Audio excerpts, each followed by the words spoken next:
आचार्य विशाल मिश्र जी, आपका स्वागत है। अपना वक्तव्य प्रस्तुत करिए।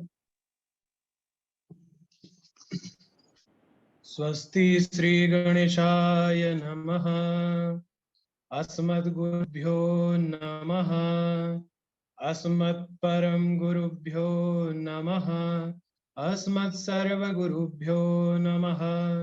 श्री राधा कृष्णाभ्यां नमः। श्रीमते रामानुजाय नमः। लंबोदरम परम सुंदर एकदंतम पीतांबरम तरुण प्रीतांबरम त्रिनयनम परमं पवित्रम उद्वद्दिवाकर निभोज्ज्वलकान्तिकान्तं विघ्नेश्वरं सकल विघ्नहरं नमामि। शरीरं स्वरूपं ततो वा कलत्रं यशश्चारुचित्रं धनं मेरुतुल्यं मनश्च न लग्नं गुरुरङ्घ्रिपद्मे ततः किं नारायणं नमस्कृत्य नरं चैव नरोत्तमं देवीं सरस्वतीं व्यासं ततो जयमुदीरयेत। जयतु जयतु देवो देवकी नन्दनोऽयं जयतु जयतु कृष्णो वृष्णिवंश प्रदीपः जयतु जयतु मेघश्यामलः कोमलाङ्गः जयतु जयतु पृथ्वी भारनाशो मुकुन्दः कृष्ण त्वदीय पद पंकज पंजरान्तम् अद्यैव मे विशतु मानस राजहंसः प्राण प्रयाण समये कफवात पित्तये कंठावरोधन विधौ स्मरणं कुतस्ते बर्हापीडं नटवर बभुः कर्णयो कर्णिकारं बिभ्रदवासः कनककपिशं वैजयन्तीं च मालां रन्ध्रान् वेणोरधरसुधया पूरयन् गोपवृन्दे वृन्दारण्यं स्वपदरमणं प्राविशत् गीतकीर्ति करारविन्दे न पदारविन्दं मुखारविन्दे विनवेशयन्तं वटयपत्रस्य पुटशयानं बालं मुकुन्दं मनसा स्मरामि। रामाय रामभद्राय रामचंद्राय वेदसे रघुनाथाय नाथाय सीताया पतये नमः। अंजनानंदनं वीरं जानकी शोकनाशनं कपीशमक्षहन्तारं वन्दे लंका भयंकरं। जय जय हे राधारमण जय जय नवल किशोर जय गोपी चित चोर प्रभु जय जय माखन चोर। भक्ति भक्त भगवंत गुरु चतुर नाम वपु एक इनके पद वंदन किए नाशत विघ्न अनेक। अनंत कोटि ब्रह्मांड नायक सर्वेश्वर सर्वाधिपति अचिंत कल्याण गुणगण निधान सर्वेश्वर सर्वाधिपति श्री राधा रमन बाधा हरण श्री बाके बिहारी लाल उनका यह वांग्मय शब्दमय विग्रह श्रीमद् भागवत महापुराण को कोटि कोटि नमन कोटि कोटि प्रणाम। इस परम पावन हंसों के पावन संगीता को नतमस्तक प्रणाम वंदन। उनकी आह्लादनी शक्ति प्राण प्रिया जगदीश्वरी वृषभानु दुलारी श्री राधा जू के चरणार विंदों पर इस दास का कोटि कोटि नमन प्रणाम। समस्त उपस्थित विद्वज्जन बंधु बांधव भगिनी सहपाठियों एवं गुरुदेव जी महाराज के चरणारविंदों पर इस दास का बारंबार प्रणाम है। जूम ऐप के जरिए जुड़े हुए सभी का बारंबार नमन है।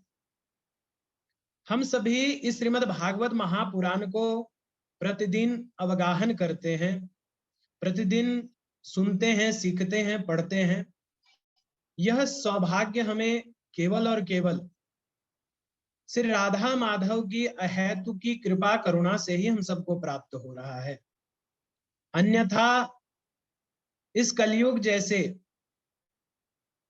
इस भयानक युग में जहां प्राणी अनेकानेक पाप कर्मों में पड़ा हुआ है, उन सब के बीच में हम सबको यदि एक घड़ी दो घड़ी जितनी भी हो सके यदि हमें भगवान के नामों का संकीर्तन करने का हमें सौभाग्य मिल रहा है, उनके लीलाओं को पढ़ने का सुनने का सौभाग्य हम सबको प्राप्त हो रहा है, तो यह वस्तुतः केवल और केवल श्री ठाकुर जी की हम सबके ऊपर अहेतु की कृपा करुणा है।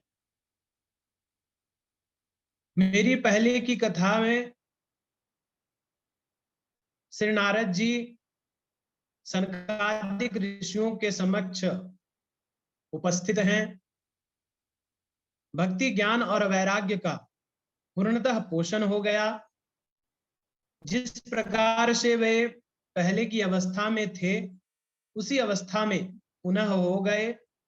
नारद जी सनकादिक ऋषियों से पूछते हैं कि हे प्रभु, अब तो भक्ति ज्ञान वैराग्य का पोषण हो गया, वे अपनी अवस्था में चले गए, कोई ऐसा पाप कर्मी का चरित्र आप बताएं, कोई प्रेत का चरित्र बताएं, कोई ऐसे प्राणी का के कथा को कहें जिससे सुनकर सभी मानवों को यह विश्वास हो जाए कि यह कथा समस्त पाप कर्मियों को अनेकानेक योनियों में पड़े हुए जीवों का भी उद्धार कर सकती है।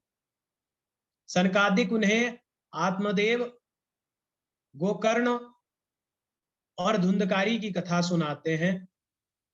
पहली की कथा में कुछ संक्षेप में केवल कहता हूं क्योंकि यह कथा मैं कह चुका हूं। तुंगभद्रा नदी के तट पर आत्मदेव नाम के ब्राह्मण थे। उनकी पत्नी का नाम धुंधली था। वे बारंबार प्रयास करने के बाद भी अनेक प्रकार के यज्ञ याजन व्रत आदि नियम आदि का पालन करने के बाद भी उन्हें संतान की प्राप्ति नहीं हुई थी। इस कारण प्रायः ब्राह्मण आत्मदेव दुखी रहा करते थे। एक दिन वे प्राण त्यागने वन को चले गए। वहां उन्हें एक महात्मा मिले। उन सन्यासी ने बारंबार उन्हें समझाया कि यह सब छोड़कर केवल भगवान के ही भजन को अपनाओ, सन्यास ग्रहण करो और इस जगत की इन बाधाओं को छोड़ दो। किंतु आत्मदेव हठ योग करने लगे और बारंबार हठ योग करने के बाद उन सन्यासी ने आत्मदेव जी को एक फल दिया कि यदि तुम्हारी पत्नी इस फल को खाएगी तो तुम्हें एक सदाचारी पुत्र की प्राप्ति होगी। धुंधुली ने वह फल नहीं खाया, पास में बंधी हुई एक गाय को खिला दिया और अपनी बहन के बच्चे को वह अपना बच्चा बताकर अपने घर में ले आई।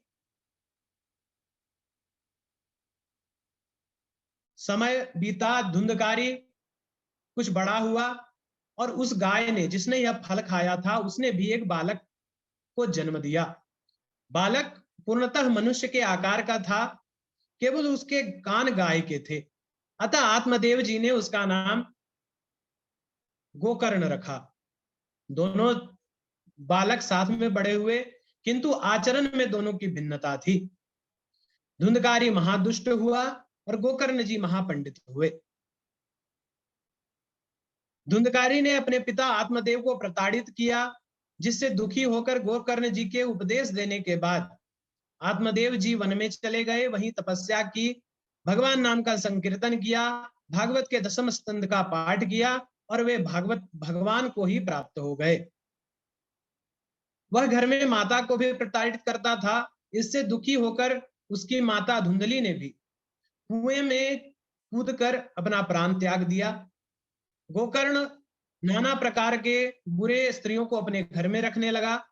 एक दिन उन स्त्रियों ने धुंधकारी को ही प्राण के घाट उतार दिया। जिसके कारण गो धुंधकारी प्रेत योनि को प्राप्त हुआ। वह प्रेत योनि में प्राप्त जब हुआ तो वह गांव वालों को नाना प्रकार से कष्ट देता, नाना प्रकार से उन्हें डराता धमकाता था।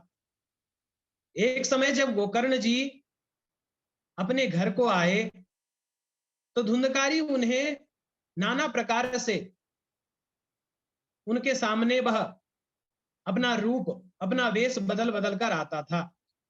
गोकर्ण जी ने बारंबार उसे पूछा, तब जाके उसने बताया कि मैं तुम्हारा भाई धुंधकारी हूं। मैंने अपने कुकर्मों के कारण ही अपना ब्राह्मणत्व जो था मैंने नष्ट कर दिया था, जिसके कारण मेरी यह गति हुई है। गोकर्ण जी उनसे कहते हैं कि मैंने तो गया आदि में तुम्हारा श्राद्ध किया, किंतु तुम्हारी मुक्ति नहीं हुई। यह बहुत कौतूहल का विषय है। धुंधकारी कहता है कि मेरे जैसे दुष्ट की गया आदि तीर्थों में श्राद्ध करने से, पिंडदान करने से कभी मुक्ति नहीं हो सकती, कोई दूसरा उपाय लगाओ। गोकर्ण जी विद्वानों से पूछते हैं, जब कोई उन्हें उत्तर नहीं मिलता है तब वे सूर्य नारायण की गति रोककर उनसे प्रार्थना करते हैं, पूछते हैं। सूर्य नारायण भगवान उन्हें श्रीमद् भागवत कथा, साप्ताहिक कथा करने को कहते हैं, जिससे कि धुंधकारी प्रेत योनि से नष्ट हो जाएगा। प्रेत योनि से, प्रेत योनि उसकी वह खत्म हो जाएगा। धुंधकारी वायु स्वरूप रहता था, जिसके कारण वह कथा तो श्रवण करने आया, किंतु वह कथा श्रवण नहीं कर पा रहा था। जब इस कथा का समाचार समस्त गांव वालों को मिला, जब उन्होंने सुना कि गोकर्ण जी अपने भाई धुंधकारी की मुक्ति के लिए श्रीमद् भागवत कथा को कह रहे हैं, सभी गांव वाले प्रसन्नता पूर्वक इस कथा को सुनने आए। जब उन्हें ज्ञात हुआ कि इस कथा को सुनने से हमें सदगति प्राप्त होती है, इस माया मोह के जाल से हम सभी छूट जाते हैं, तो वे प्रसन्नता पूर्वक इस श्रीमद् भागवत कथा को सुनने आए। किंतु धुंधकारी तो सुनने आया, वायु का स्वरूप होने के कारण वह कहीं बैठ नहीं पा रहा था। तब एक 7 गांठ वाले बांस के छिद्र में वह उसमें जाकर बैठ गया और यह कथा सुनने लगा। जब प्रथम दिन की कथा समाप्त हुई तब गांव वालों ने एक बड़ा आश्चर्य देखा कि भयानक शब्द करता हुआ उस बांस का पहला गांठ टूट गया, फट गया।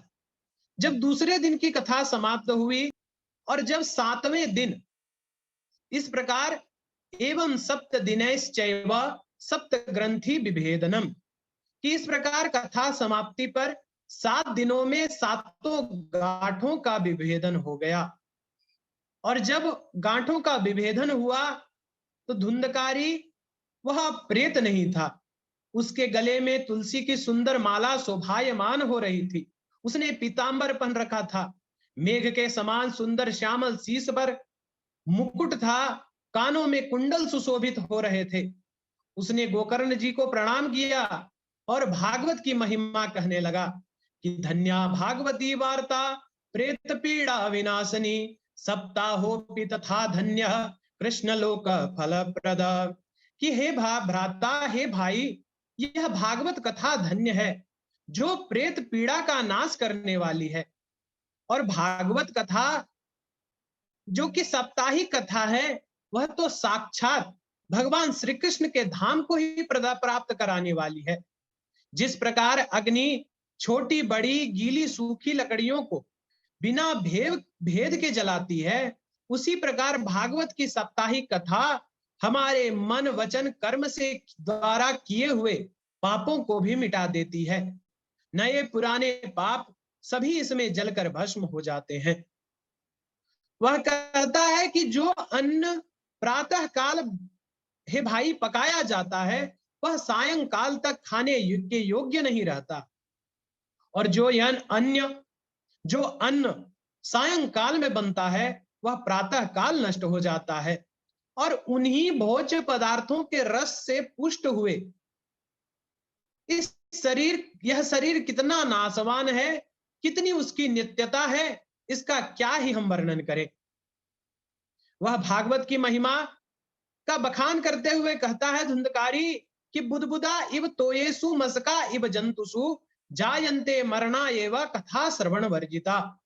वह कहता है कि जो जीव यह कथा नहीं सुनते, जिनके कारण सर्वथा इस कथा से वर्जित हैं, वे प्राणी, वे जंतु, वे वस्तुतः पानी में उठे बुलबुले हैं और जंतुओं में वे मच्छर के समान हैं और मरने के लिए ही मात्र वे उत्पन्न हुए हैं।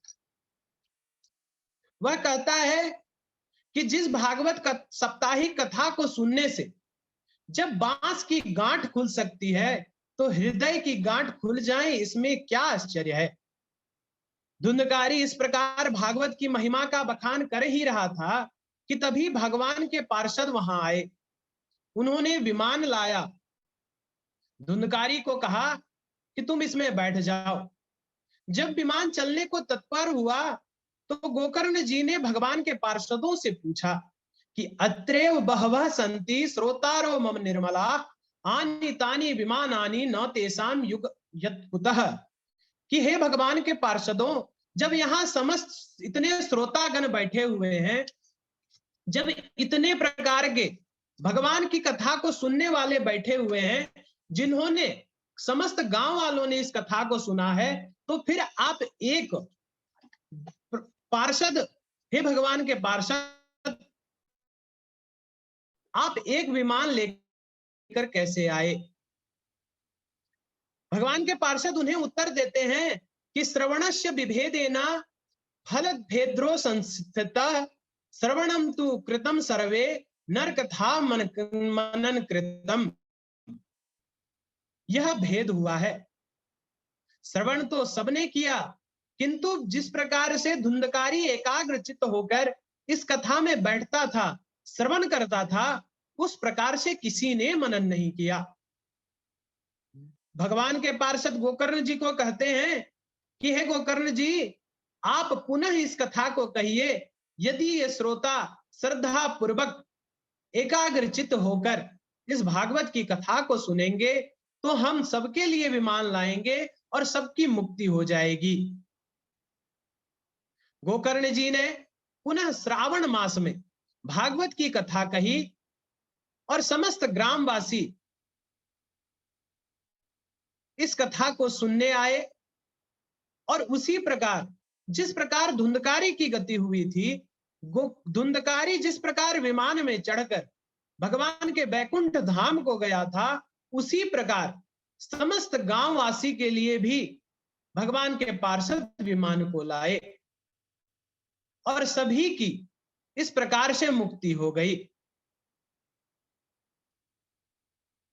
भगवान श्री हरि भी वहां प्रकट हुए और गोकर्ण जी को विमान में नहीं बैठाया गया, उन्हें ठाकुर जी स्वयं को प्राप्त हो गए, उन्हें अपने हृदय में समाहित कर लिया।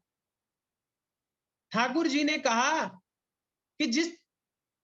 कि आप जैसा सदपुरुष जिसने इतने प्राणियों को इस श्रीमद् भागवत कथा को श्रवण कराया, इस श्रीमद् भागवत कथा के रस को का सुस्वादन करवाया, वह व्यक्ति तो स्वयं ही धन्य है। और भगवान ने गोकर्ण जी को अपने आप में ही समाहित कर लिया कि जिस प्रकार से कि अयोध्या वासिनः पूर्वम यथा रामेन संगता तथा कृष्णेन ते नीता गोलोकम योगी दुर्लभम। कि जैसे त्रेता युग में समस्त अयोध्यावासी भगवान श्री राम के साथ साकेत धाम चले गए थे, उसी प्रकार इस कथा को सुनकर उस गांव के समस्त श्रोतागण गोलोक धाम को चले गए। समस्त जितने भी श्रोता थे, जिन्होंने इस कथा को एकाग्रचित्त होकर सुना था, श्रद्धा पूर्वक सुना था, उन सब की गति वैकुंठ धाम में हो गई। बोलिए श्री कृष्ण चंद्र भगवान की जय।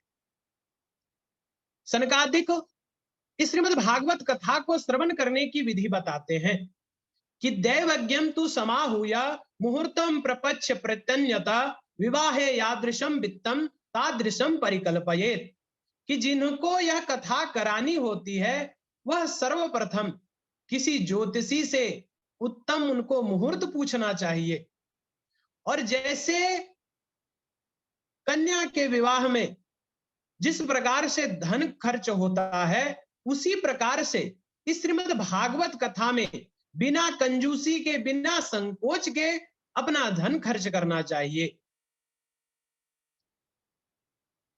कि कथा में वैष्णव ब्राह्मण को वक्ता बनाना चाहिए, उनको वक्ता के रूप में वर्ण करना चाहिए। वक्ता वेद शास्त्र की स्पष्ट व्याख्या करने में समर्थ हो, दृष्टांत को कुशलता से कहने में समर्थ हो, और इसी प्रकार से ब्राह्मण का वर्ण करना चाहिए। वह ब्राह्मण वेदज्ञ हो, भगवान की लीलाओं को सुगमता से जो कथा श्रवण कर रहे उनको समझाए, उसी प्रकार के श्रोता का वर्ण करना चाहिए। कि भोजनम तो वरम मन्ये यथा श्रवण कारकम नोपवासम वर प्रोक्ता कथा विघ्न कर योद्य। कि भोजन करे परंतु इतना भोजन नहीं करना चाहिए कि कथा सुनते सुनते आलस्य हो जाए। कि 7 दिनों की कथा जब समाप्ति पर हो तो श्रोता को हवन करना चाहिए, उन्हें पूर्णाहुति करना चाहिए, और पूर्णाहुति के पश्चात ब्राह्मणों को दक्षिणा देना चाहिए, ब्राह्मणों को भोजन कराना चाहिए। और जब कथा समाप्ति की ओर जाए, जब इस कथा की समाप्ति हो जाए तो उसे कीर्तन करना चाहिए। जब सनकादिक ऋषि ने इस कथा को कहा, जब यह वृतांत कह ही रहे थे, जैसे ही उन्होंने कहा कि श्रोताओं को कीर्तन करना चाहिए, सभी वहां कीर्तन करने को उपस्थित हो गए, जितने सभी इस कथा को सुन रहे थे। कि प्रहलाद जी ने करताल उठा ली, उद्धव जी झांझ बजाने लगे, देवर्षि नारद वीणा बजाने लगे, अर्जुन जी राग अलापने लगे, इंद्र मृदंग बजाते हैं, सनकादिक कुमार जय जयकार करते हैं, श्री सुखदेव जी अपने भाग भंगिमाओं से भगवान की जिस प्रकार से लीला आती है उसी प्रकार से अपने भावों को दिखाते हैं, और इसी प्रकार से सभी अपने भावों को प्रदर्शित करके कीर्तन करते हैं। वहां भक्ति, ज्ञान और वैराग्य भी तीनों नृत्य करते हैं। कि भक्ति नृत्य करे तो कोई आश्चर्य की बात नहीं है, परंतु ज्ञान और वैराग्य यदि नृत्य करने लग जाए तो यह बहुत बड़ी बात होती है। इतना वहां दिव्य कीर्तन हुआ।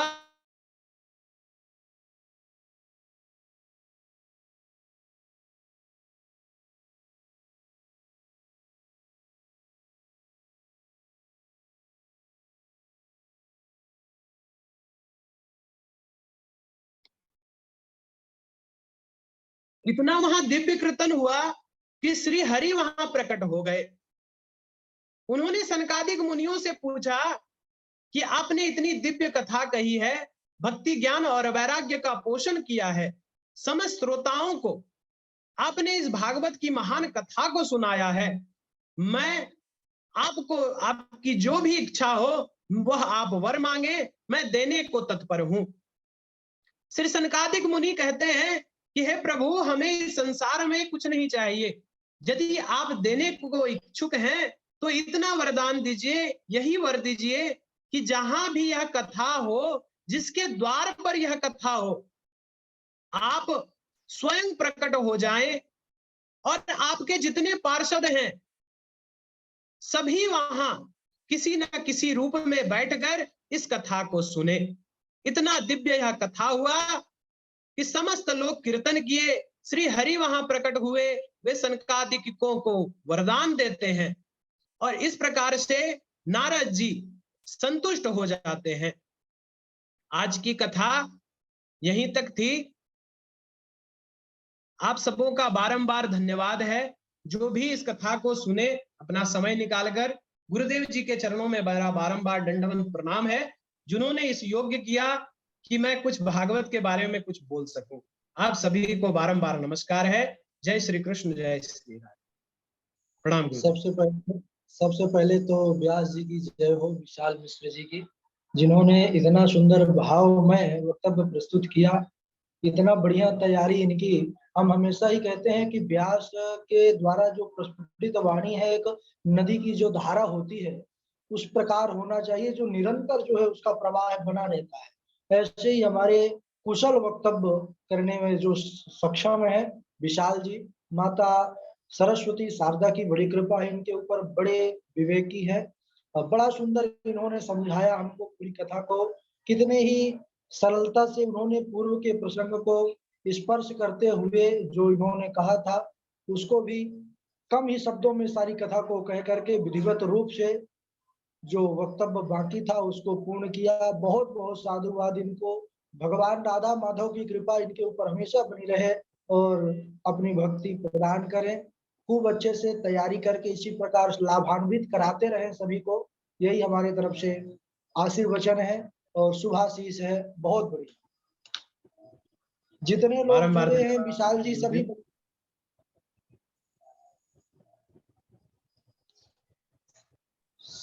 बारंबार बड़े आपका ही प्रसन्न धन्यवाद हैं। है गुरुदेव। और आज हाँ जी, हाँ जी, बहुत बहुत जो है तो आनंद आया हमको आपकी कथा सुन करके। और आज बताए भी कि आज यहाँ मंगलवार थोड़ा हनुमान मंदिर हमारा वहाँ बुलावा भी है, तो थोड़ा वहाँ भी जी जाना पड़ेगा। आज की कथा का रिकॉर्डिंग, श्लोकों का रिकॉर्डिंग आपको जल्दी ही प्राप्त हो जाएगा। अतुल वैष्णव अपना हैंड दिखा रहे हैं, हाँ, लेकिन आवाज नहीं आ रहा है। कल चर्चा करेंगे इनसे, इंतजार करिए थोड़ी देर से। हम वहां से आने के बाद आपको श्लोकों का रिकॉर्डिंग, कथा का रिकॉर्डिंग भेज देंगे। कृष्णाय वासुदेवाय हरे परमात्मे प्रणताय गोविंदाय नमो नमः। भोले वृंदावन बिहारी लाल की जय, भागवत महापुराण की जय, सुखदेव भगवान की जय। जय जय श्री राधे श्याम। ओम नमः पार्वती पतये, हर हर महादेव शंभो। सर्वे भद्राणि शुभा सर्वे सन्तु निरामया, सर्वे भद्राणि पश्यन्तु मा कश्चित् दुःखभाग् भवेत्। शांति शांति शांति। ठीक है, सभी को शुभ रात्रि। जय श्री कृष्ण, जय श्री राधे। आनंद से रहिए, अध्ययन करते रहिए।